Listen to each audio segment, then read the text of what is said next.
opening remarks. Thank you very much.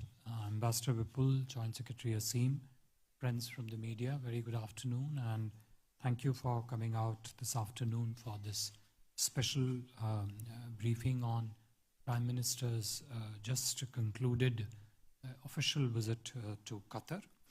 As you know, Prime Minister Shri Narendra Modi ji arrived in Doha yesterday evening on what is his second official visit to Qatar. He was welcomed at the airport by Minister of State for Foreign Affairs, His Excellency Mr. Sultan bin Saeed Al Moraiki. Prime Minister, you would recall, had last visited Qatar in 2016. Yesterday evening, Prime Minister Modi met with the Prime Minister and Foreign Minister of Qatar, His Excellency Sheikh Mohammed bin Abdul Rahman Al Thani. The two leaders discussed at length various elements of bilateral engagement, as also issues of regional importance to both countries. This was followed by a dinner hosted by Excellency the Prime Minister of Qatar in honor of Prime Minister Modi. The dinner was attended by senior ministers on both sides. This morning, there were three key and significant elements of Prime Minister's program. The first was a ceremonial welcome. Honorable Prime Minister was accorded a ceremonial welcome at the Amiri Diwan, where His Highness Amir Sheikh Tamim bin Hamid Al Thani received him. Thereafter, the ceremonial guard of honor was presented to the Prime Minister. The two leaders thereafter held detailed discussions, first in a delegation level format and then in the restricted format. The topics of discussion included a wide range of areas of bilateral cooperation, including trade partnership, investment cooperation, energy partnership, issues engaged in regional security, cultural affinity, and people-to-people ties. In this, when the two leaders spoke, they spoke about the need for strategic investments and strategic partnership in the field of energy and technology, and to proceed beyond the bilateral relationship in this field. They also discussed issues of regional and international importance.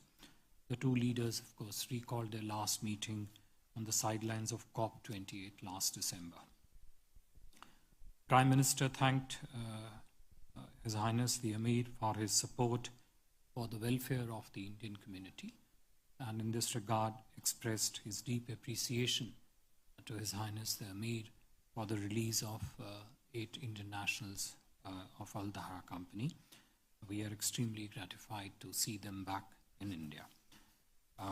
Honorable Prime Minister invited His Highness the Amir to pay a visit to India. His Highness the Amir also hosted a banquet lunch at the palace in honor of Prime Minister. The third and the last segment was Honorable Prime Minister's meeting with His Highness the Father Amir, which was the last part of the engagements today. Prime Minister congratulated His Highness the Father Amir on his visionary leadership that has paved the way for Qatar's development over the past decades, has also laid a strong foundation for India-Qatar bilateral partnership. Father Amir affirmed that India and Qatar share an unwavering bond epitomized by mutual trust and cooperation. He also appreciated the role of the Indian community and Indian diaspora in Qatar in the development and nourishing the bilateral partnership. India and Qatar, just to recall, are very important trade partners. There are several segments of our bilateral cooperation that are important, significant, and growing.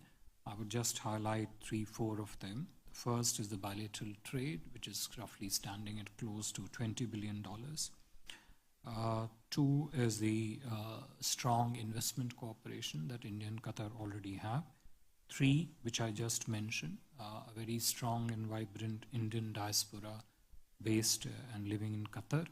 And four, of course, the partnership, multifaceted partnership in the field of energy, which includes energy trade as also other segments of energy supply chain, contributing to stronger partnership in the field of energy security.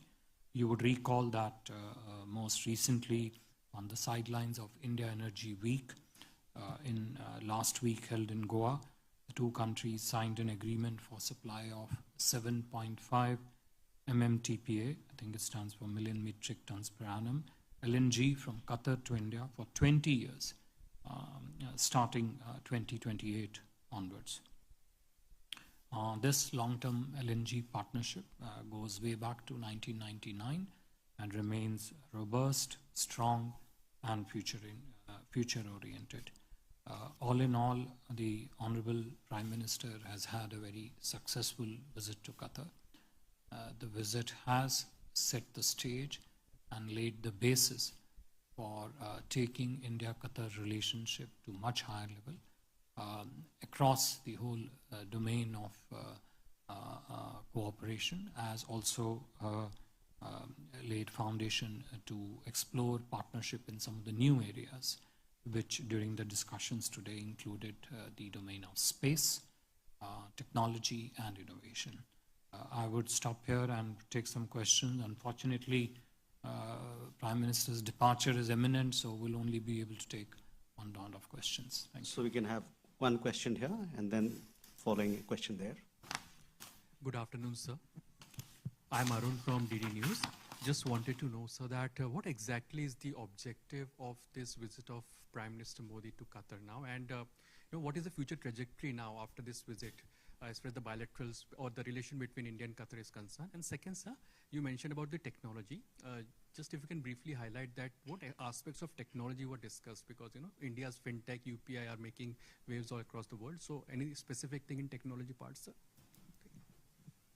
Second question.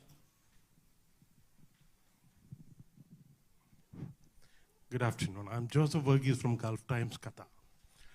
Would like to know some of the details of the discussions that the Prime Minister had with Qatari official, Qatari authorities, Qatari leadership here regarding, of course, with the technology as well as the investment as well as trade that you mentioned, some of the details of the deal, the topics that you have discussed.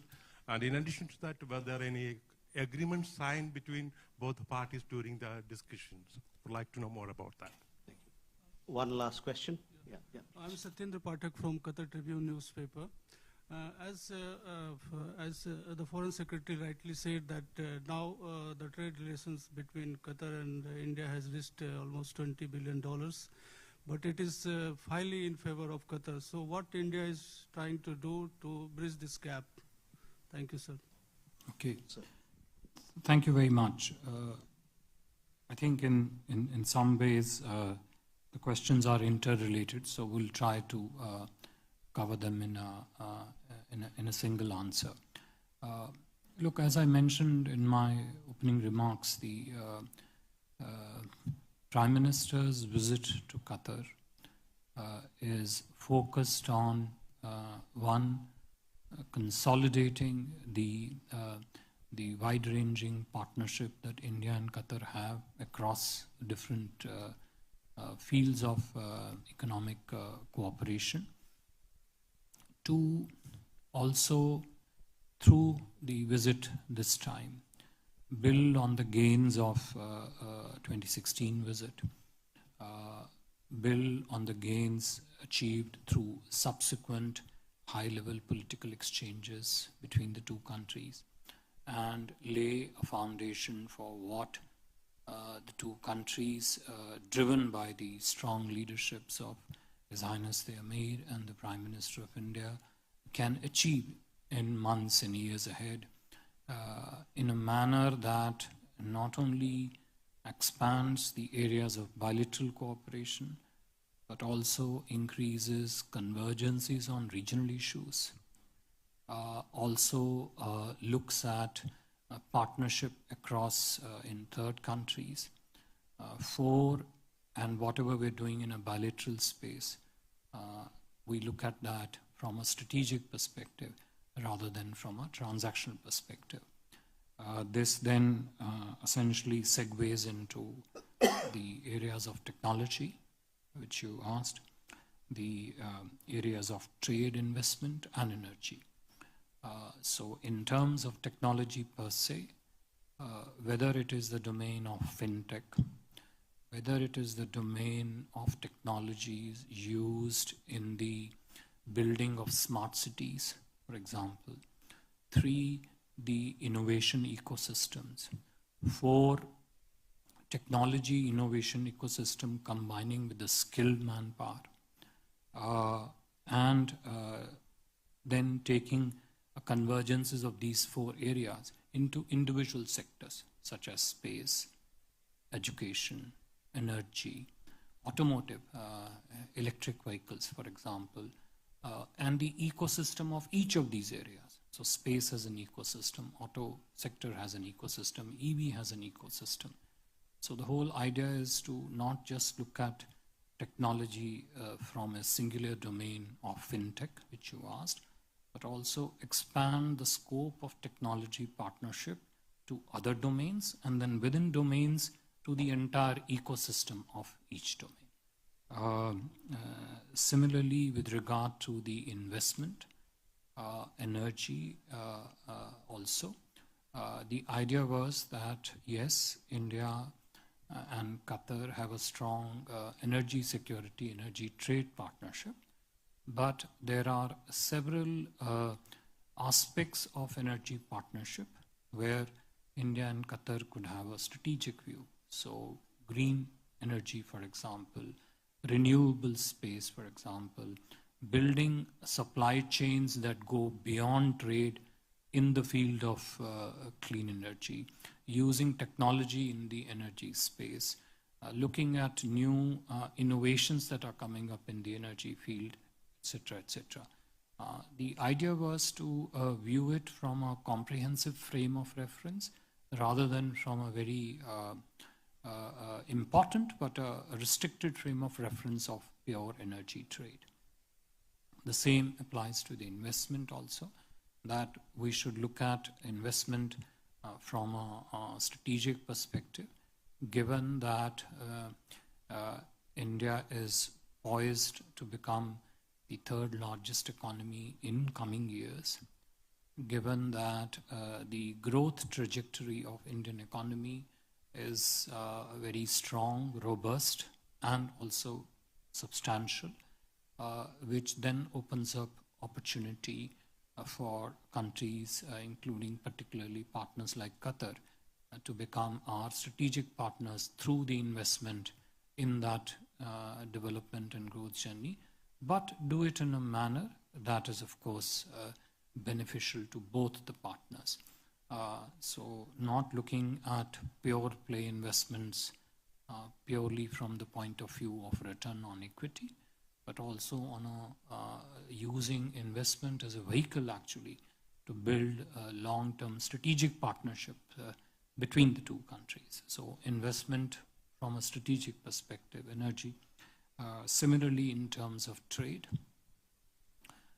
the focus on trade is to, one, broad-base the trade basket, and then within the existing trade baskets, look at, one, the expansion of trade,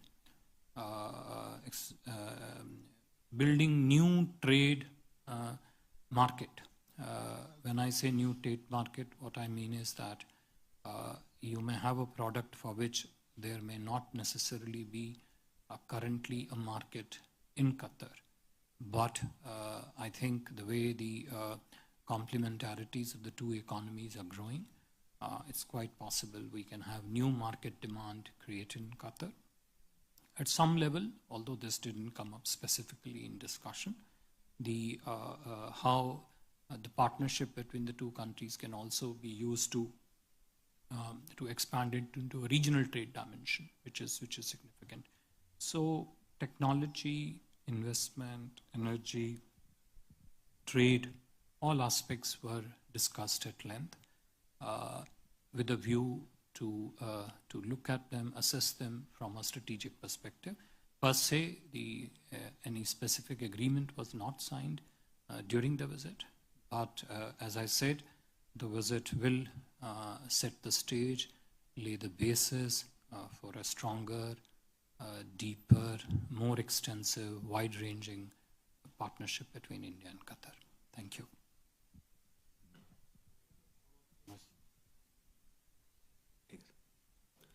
With that, we come to the end of the press briefing. Thank you, ladies and gentlemen, for your presence. Thank you, sir. Thank you very much.